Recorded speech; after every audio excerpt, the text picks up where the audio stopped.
એમ નામ દુનિયામાં કાંઈ નામ નથી રહેતા. પણ ભજન સમજવા માટે, ભજન કરવા માટે બાપુ સદગુરુનો સથવારો જોવે. સદગુરુ સિવાય બાપુ કોઈ નિહાળમાં ભણાવતું નથી. એવા જો સંતનું સાનિધ્ય મળી જાય, એવા કોઈ સદગુરુનો સથવારો મળી જાય, અને જો તમે ક્યાંથી આવ્યા છો, ક્યાં છો અને ક્યાં જવાનું છે આની ખબર ન પડે તો બાપુ દુનિયામાં સમજી લેજો માણાનો અવતાર ફોગટવી. બાકી 84 લાખ જીવ છે ને, એમાં માણા સિવાય કોઈ ભજન ન કરી શકે બાપુ. એક લખી લેજો, માણસનો અવતાર એક જ છે, તમે તમારી ઓળખાણ કરી શકો. આ કૂતરા, કાગડા, ભેંસો, ભૂંડા કોઈ પોતાની ઓળખાણ ન કરી શકે. તમે ધારો આ જેટલું દેખાય છે એટલું બધું માણાએ બનાવ્યું. આ તમારા અને મારા નજરની સામે આ વાહન, મકાન, આ ડોમ, આ એરોપ્લેન, કોઈ બી વસ્તુ દેખાય, આ બધું બનાવ્યું કોને? માણાએ. તો માણાએ કેવી રીતે બનાવ્યું? બુદ્ધિથી. અને બુદ્ધિ આપી કોઈને? ઓલાએ. ઈ બુદ્ધિથી જો આપણે આટલો વિકાસ કરી શકતા હોય તો બુદ્ધિ આપવા વાળાને આપણે ન ગોતી શકીએ? અને ઈ જડે ને તો બાપુ આપણો મેળ પડી જાય. બાકી આ તો ઠીક છે, આ બધું અત્યારે આધુનિક યુગ છે એટલે બધા પૈસા હાટું કરે, કમાવા હાટું કરે, નામ માટે કરે. આ કરે છે કઈ ખોટું છે એવી મારી વાત નથી, પણ જ્યાં સુધી ઓલાની અનુભૂતિ ન થાય ત્યાં સુધી સમજી લેજો બાપુ આપણો આંટો છે. ઈશ્વરની જો અનુભૂતિ થાય. દાસી જીવન 18મા ગુરુ ભીમ મળ્યા, અને ભીમ મળ્યા પછી ભીમ ભેટા ને ભ્રમણા ભાંગી. બાપુ ભીમ કે છે દાસી જીવન ને, ભીમ સાહેબ કે આટલા બધા ઠેકડા શીનો ફરસ, તારું નામ શું? એ કે દાસી જીવન. તો ભીમ સાહેબ કે છે દાસી જીવન તો આ પૂતળાનું નામ છે, હું તારું નામ પૂછું છું. અને બાપુ દાસી જીવન હલવાણા હો. એ કે આ સાતી ના ગાલ ને આ કપાળ ને આ માથું તારું જીવન તો ક્યાં મને નથી ખબર પડતી. એ કે બાપુ આ તો મને નથી ખબર. તો હેનો ઠેકડા ફરસ? એ લાકડી પડે એના પગમાં પડ્યા. ગુરુ મહારાજ આ મને માર્ગ બતાવો. બાપુ 18મા ગુરુ ભીમ મળ્યા એને. ગુરુ અને શિષ્યના નાતાની જો ખબર ન પડતી હોય તો ગુરુનું કંઠિયું બાંધીને કરવાનું શું? આપણી કઈક માંગ હોવી જોઈએ અને ગુરુને કઈક દેવાની ઈચ્છા હોવી જોઈએ. ચેલા કઈ માંગતા નથી ને ગુરુ કઈ દેતા નથી. હાલ્યું છે એમ. ગુરુ અને શિષ્યના નાતા છે ને બાપુ ઈશ્વરને અને ભગતને અને ભગવાનને જે નાતા છે ને એવા નાતા છે. પણ આપણી કઈક એવી માંગ હોવી જોઈએ.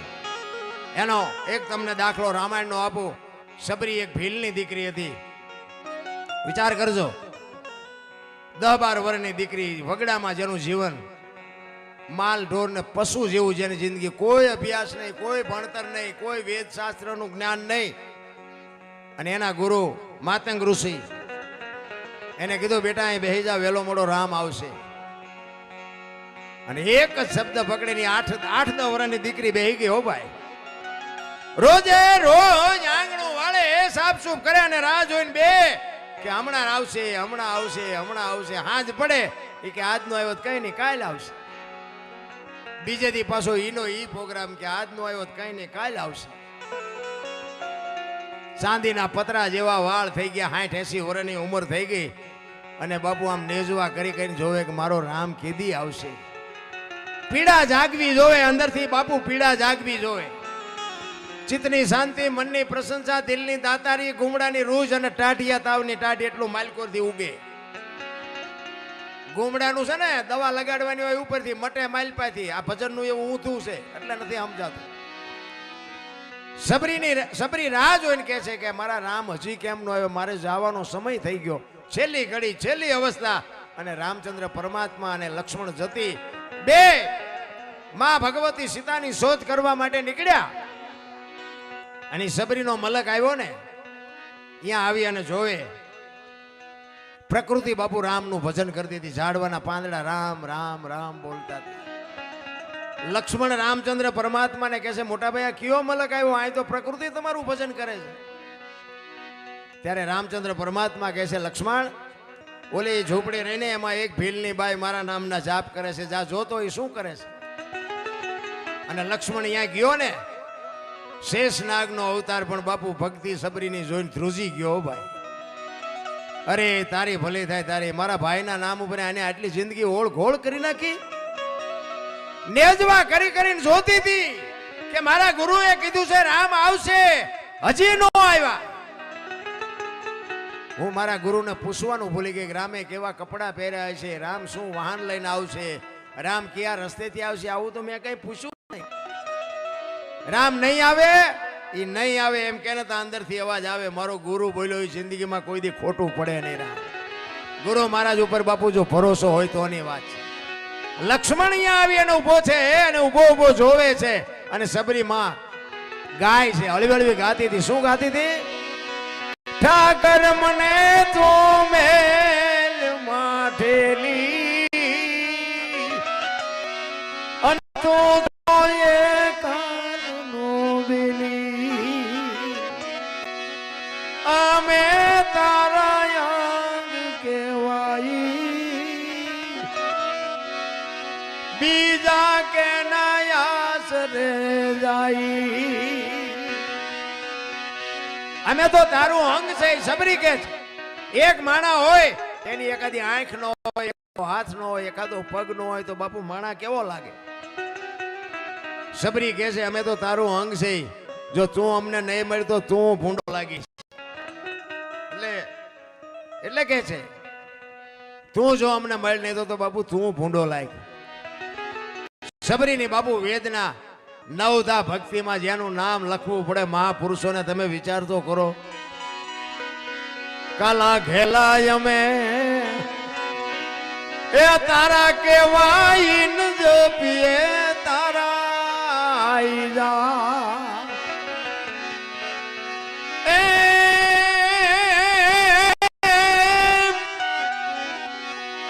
તારી હારે મારે જૂનો નાતો આપણે બધાને છે પણ આપણે ભૂલી ગયા.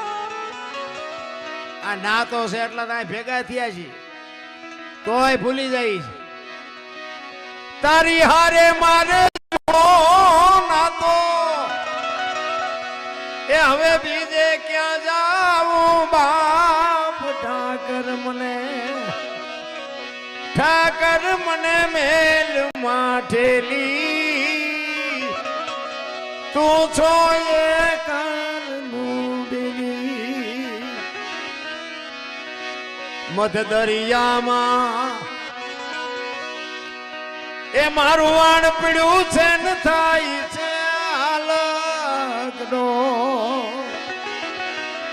તમારા અને મારા સંસારના સાગરમાં બધાયના હોડા હલ્યા જાય છે. એ તો બાપુ જેનો નાથ ત્રાજવે હશે ને એના કાંઠે ફૂગવાના. બાકી ઓલો કોરોના આવ્યો ને ત્યાં કેટલાયના ગલોટિયા ખાઈ ગયા, કોઈએ ન બસાવ્યા બાપુ. આ સંસારના સાગરમાં આપણે બધા હાલ્યા જઈશ પણ એ તો બાપુ એવો ધણી જો હોય ને તો જ કાંઠે પૂગશે. કોઈનો પાવર હોય તો ખોટી વાત છે. ઘણા નથી કહેતા અમારે ક્યાં કોઈની જરૂર હતી અમારે. એટલે પણ તું મરીશ તાર 4 જણા ઉપાડવા વાળા નહીં જોઈ, હાલીને જઈશ તોય ઠેકડા મારે છે ભલામણ. અરે આ ઈશ્વરે ચાવી ભરી ભરીને આ રમકડા મોકલ્યા છે. ચાવી ખૂટરે પછી આ દુનિયામાં એવી વસ્તી પેદા નથી થઈ ફરીને ચાવી ભરી શકે. ખૂટી રહ્યા પછી જે ભગવાન માણા જન્મા પહેલા બધી માં તૈયારી કરીને જ રાખે.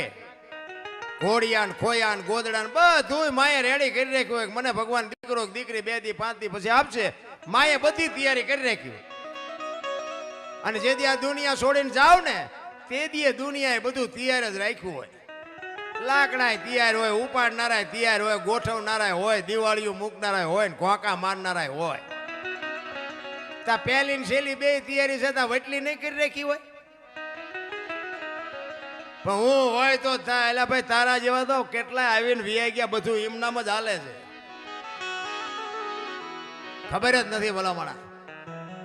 માને ને બાપને બાપુ એમ બોલવા નથી દેતા. બોલવા તમે વિચાર તો કરો. અને એમાં સાજો ભાગ તો બાપુ આશ્રમ ભેગા જ કરે. બોલો આશ્રમમાં ન થમાતા, અહીંયા ન થમાતા. બોલો આપણે એમ થાય અરે તમારી ભલી થાય, તમારી આ છોકરાઓ હાટું મા બાપે આ દેહના કોથળા કરી નાખ્યા. કોથળા. અને એક બે ટાઈમ રોટલો દેવા હાટું થઈને મા બાપ એક રોટલા હાટું આ તમને નડે છે. કોઈ દી બાપુ જિંદગીમાં ગાડી ન હાલે, કોઈને લખવું હોય તો લખી લો. જેના મા બાપ બાપુ દુઃખી છે ને એને આ તો આપણને ખબર ન હોય કે હું તો એનું મોઢું જોવા રાજી ને. અરે એક મારો મિત્ર છે, મારો મિત્ર હતો, છે નહીં અત્યારે, જીવે છે હજી આજે હાલમાં, પણ એની વાત કરું તમને, આ બનેલી હકીકત. એને મારે એક ભાણામાં હાથ કેવો હોય તો કહી શકાય.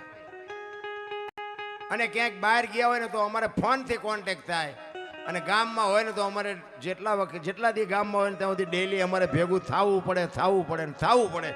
એના ઘરે હું કોઈ દી ઘરે નહોતો ગયો. એક વખત હું એના ઘરે ગયો ને, અમે બે મિત્ર હતા, એટલે એ કે હાલો ને ચા પાણી પીવા કે. અમે ગયા તો આમ બંગલો સોસાયટીમાં બાપુ, ફર્સ્ટ ક્લાસ બંગલો, અને આમ સીડી હતી ને, એ સીડીની નીચે બાપુ આમ આડું લુગડું બાંધેલું.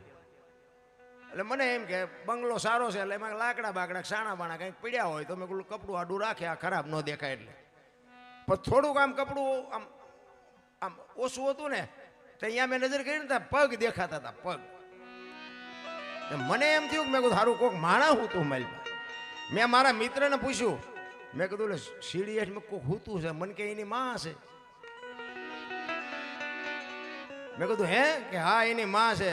તમે સાચું નહીં માનો, હું એના ઘરે પાણી પીવાનો ઉભો રહ્યો, ચા નહીં, અને ત્યાં જ મેં ચોકડી મારી દીધી. મેં કીધું તારે ને આપણે માં નાતો પૂરો. મેં આજની તારીખમાં બાપુ જિંદગીમાં હું એને બોલાવું ને મારા ફોન આવે, એનો ફોન નંબર જોવો ને એટલે હું કાપી જ નાખું, વાત જ ન કરું. તું તારી માનો ન થાય, મારો થા, મારે કોઈ કામ નથી રાખ. તું કરોડપતિ હોય તો તારા ઘરે, મારે કઈ 500 રૂપિયાની જરૂર નથી, અને જરૂર પડશે તો આવડી મોટી દુનિયા છે, બાકી તું ન હાલે, આપણા હારે નહીં.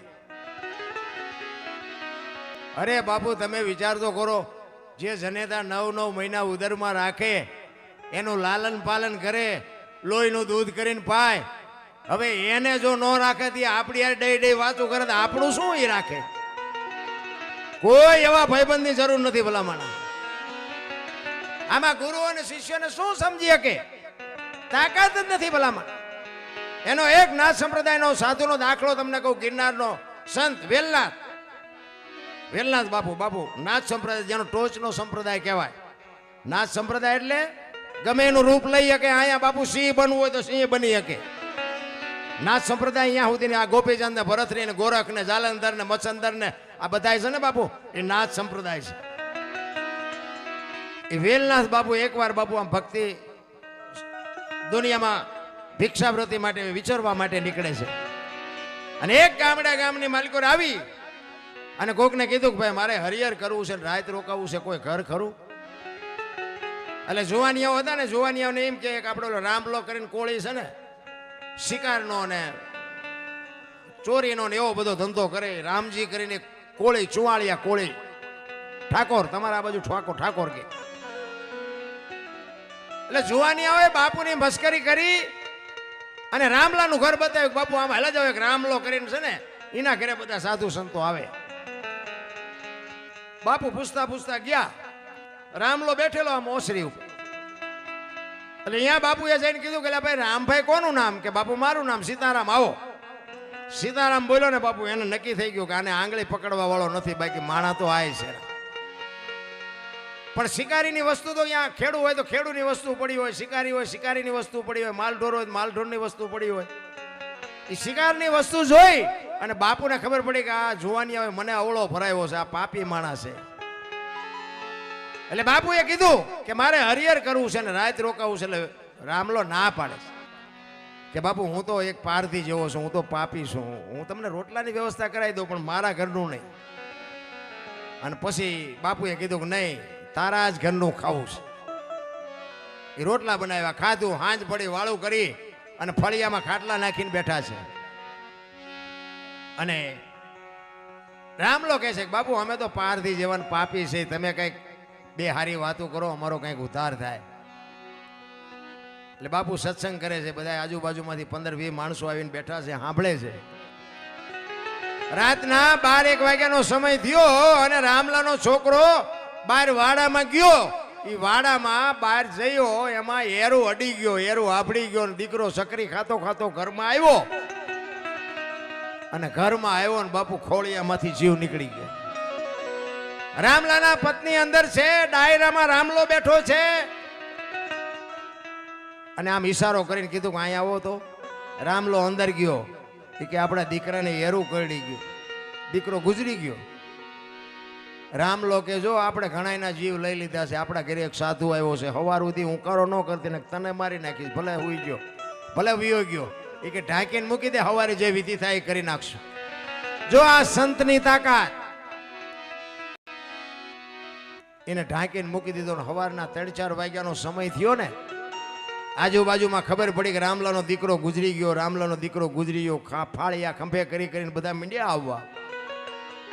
વેલનાથ બાપુ રામલાને કહે છે કે રામા બધા હું આટા મારે છે. કે બાપુ હવે સવાર પડવા આવ્યું, તમારે નીકળવું હોય નીકળો. એ કે હું તો નીકળું, પણ આ બધા શું આવ્યા છે, આ બધા કેમ આટા મારે છે? અને આખી રાતના રોકી રાખેલા આહુડા બાપુ બે આંખમાંથી મડી ધારું થવા હો. બાપુ બાપુ મારો એકનો એક દીકરો રાતે એરું આભળી ગયો ને કરડી ગયો, મારો દીકરો ગુજરી ગયો. તે દિયા ભારતનો સંત કહેતો હોય, અરે ભલા માણા, તારા ઘરનો બટકો રોટલો ખાધો, હું ગિરનારનો સાધુ, જો તારો દીકરો બેઠો ન થાય તો આ જગતમાં સાધુને ઓળખે કોણ ભલા માણા? આ સંતની ભૂમિકા. ઈ ઘરમાં ગયા, ક્યાં છે તારો દીકરો? આમ દીકરાને ઓઢી કપડું ઉડાડીને હોરાવેલો, કપડું આમ ખેંચી અને પાણીની અંજળી સાંટી દીકરો બેઠો થયો. પણ દીકરો બેઠો થયો, પણ રામલાને હબાકો આવ્યો હોય કે આ બાવાને જવા ન દેવાય હોય. જો આનું નામ કહેવાય વીજળીના ચમકારે મોતી પરોવી લ્યો. બાપુના પગ પકડ્યા હો. બાપુ મને કંઠી બાંધો, મારા ગુરુ થાવ ને મને આ ઉપદેશ આપો.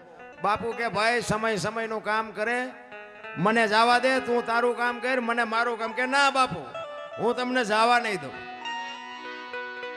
બાપુએ કંઠી બાંધીને ઉપદેશ આપીને એને કીધું કે ભાઈ પાપ ચોરી કાંઈ કરતો નહીં અને ભગવાનનું નામ લેજે. બાપુ કંઠી બાંધીને વિયાઈ ગયા. આ રામલાએ ચોરી કરવાનું બંધ કરી દીધું. ચોરી કરવાનું બંધ, શિકાર બંધ, મજૂરી કરે અને પોતાના ઘરનું ભરણ પોષણ કરે. મારા ગુરુનો આદેશ નથી. અમુક સમય થયો ને, બાપુ અહીંયા આશ્રમે રિયા વિચાર કરે કે ઓલા રામલાને કંઠી બાંધી 6 મહિના 12 મહિના થયા, પણ ભાઈડો દેખાતો નથી. એને કઈ વેરાગ લાગ્યો હોય છે કે નહીં લાગ્યો હોય? એ કે લેને ખબર તો કાઢું. બીજી વાર બાપુ આવ્યા અહીંયા. પછી બાપુને વિચાર થયો કે રામલાને શોખ શેનો હતો? તો એમને મનમાં થયું કે એને શિકારનો શોખ હતો. એટલે બાપુ એવું જાનવરનું કંઈક રૂપ લીધું. રોજ કે હરણ કે ગમે કંઈક એવા જાનવર બન્યા અને ગામના ઝાંપામાં બાપુ આટા મારે છે. ગામના જુવાનિયા જોઈ ગયા ને, એ કે ઓલા રામલાએ બંદૂક મૂકી દીધી ને કે ગામના પાથરમાં આવો શિકાર હોય કોઈ દી? તમારે ખોટું ન કરવું હોય, દુનિયા તમને કરાવે. એ રામલા પાસે ગયા. એ કે એ રામલા હાલ હાલ કે ગામના પાથરમાં જોતો ખરો શિકાર કેવો છે. એ કે ના, એ ભાઈ મારા ગુરુનો આદેશ નથી, હવે મારે શિકારનો. પણ એ કે તું હાલ તો ખરો, જોતો ખરો. એ ઢળી લઈ આવ્યા ઝાંપે અને આમ જ્યાં શિકાર જોયો ને, એ 40 વીઘાનો પાતો ભાળીને ખેડૂનું મન ડફળે ને એમ બાપુ રામલાનું મન ડફળ્યો. એ કે અરે ક્યાં ગુરુ જોવે છે, એક ફડાકો કરી લેવાય ને આમાં શું ફેર પડે વાળો. એ ઘરે આવીને બંદૂક બાપુ ટીંગાડેલી. એ 6 મહિનાથી ટીંગાતી હતી ને કાઢી ઉતારી ખેરીને બાપુ હમી કરીને 7 ગોળીઓ માલપા ભરી હો. એ બંદૂકમાં 7 ગોળીઓ ભરી અને આવ્યો ઝાંપે. ઈ મોર શિકાર ને વાહે રામલો 1 2 3 5 7 ને 7 ભડાકા કર્યા. શિકાર વિયો ગયો, એક શિકાર નો થયો. એને એમ થયું ખારું ભારે કરી, આજ બંદૂક ઉપાડીને કેમ શિકાર નો થયો. એ બંદૂક ખંભામાં આવ્યો ઘરે આવ્યો તો એક ભાઈ આવીને બેઠેલા. એ કે રામભાઈ તમારું નામ? તો કે હા. તો કે બાપુ એ સમાચાર આપ્યા છે કે આશ્રમે આવે. એ કે હારી આજ જ બંદૂક ઉપાડીને આજ જ સમાચાર આવ્યા. એક દી વહેલી ઉપાડી, એક દી વહેલા સમાચાર આવ્યા હોત તો એમ નામ બંદૂક હોતો ગયો. અને અહીંયા ગયો ને, બાપુને આખા શરીરે પાટા બાંધેલા. રામલો વિચાર કરે, બાપુના પગમાં પડીને કે બાપુ અમે તો પાપી છે, અમે તો પારધી છે, અમારે તો બધું ભોગવવાનું હોય, તમે તો મહાપુરુષ છો, તમને શું આટલી બધી પીડા કે આટલા બધા પાટા બાંધ્યા? એ બાપુએ પાટા ખોલી ચીપિયાની અણીએથી બાપુ ગોળીઓ મીડ્યા કાઢવા. 1 2 3 5 ને 7 ગોળીઓ કાઢીને કે રામલા તારી બંદૂકની છે કે બીજાની? અને રામલાને વાઠ્યો હોય તો લોહી નો, અરે તારી ભલી થાય તારી, મારા ગુરુ માથે મેં ભડાકા કર્યા. અને બાપુ ચીપીઓ લઈને ગુરુ મહારાજ એની છાતી ઉપર ચડી ગયા હો. એ કે હવે અહીંથી વિયોજાના કે ઠામ મારી નાખી. અને પછી રામલો કહે છે કે બાપુ હવે મારું ઘરે આ છે ને મારું મહાણે આ છે, મને મારવું હોય તો મારી નાખો, હવે મારે અહીંથી ક્યાંય જવાનું નથી. અને ત્યાં રામલાએ બાપુ ભજન ગાયેલું કયું, ધન ગુરુ દેવા અને ધન ગુરુ દાતાર, મારા ગુરુએ શબ્દ મને સુનાયો. ભજન તો જ્યાં જ્યાં છે ને ત્યાં વાતું પડી છે. હું તો જગાડ્યો ગુરુએ જમના દૂધથી. બાપુ તમે વિચાર કરો કે વેલના રામલાને મળ્યા નો આપણે ઓળખતા હોય તો એના ગાણા ગાતા હોય કોઈ? આ સંતનો પ્રભાવ તો એની કોઈક જનેતા તો હશે ને. એની માની કમાણી કેવડી હશે કે બાપુ આવા દીકરાના જન્મ આપ્યો હોય ને બાપુ દુનિયા ધરતીને આખા જ રહેતા સુધી યાદ કરે.